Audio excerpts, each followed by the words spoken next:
China has reportedly opened a direct communication channel with Houthis to secure safe passage for its oil tankers through the Bab el-Mandeb Strait in the Red Sea. Beijing's outreach to the Houthis reflects its broader strategy to safeguard energy supplies from Saudi ports.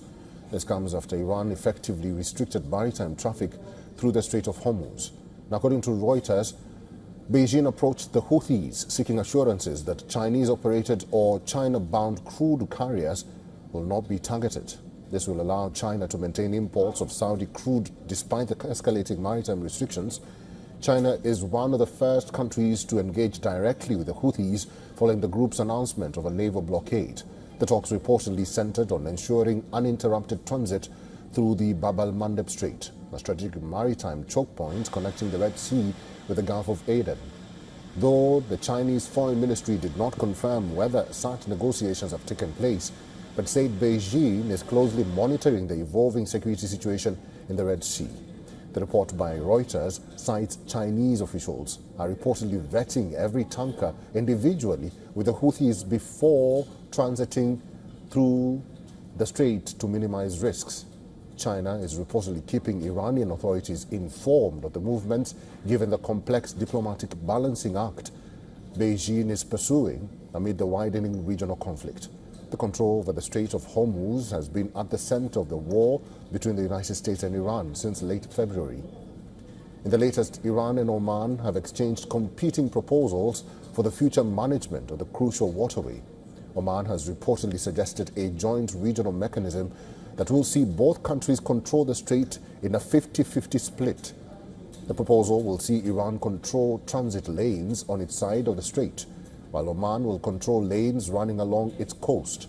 The proposal suggested voluntary fees from shipping vessels that will go to both countries. Oman's proposal appears to be modeled on an agreement governing the Strait of Malacca, which connects the Indian and Pacific Oceans.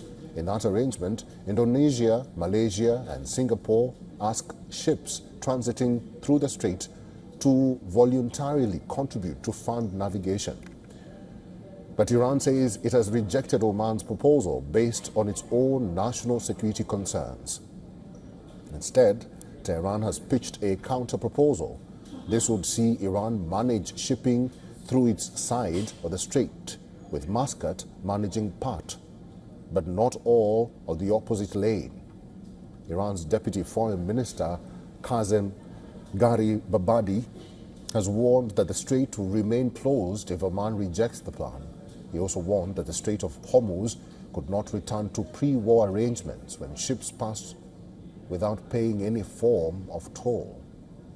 The fees for using the strait remains one of the major concerns. Experts say the Strait of Malacca model raises about $70 million annually through its own voluntary fees system.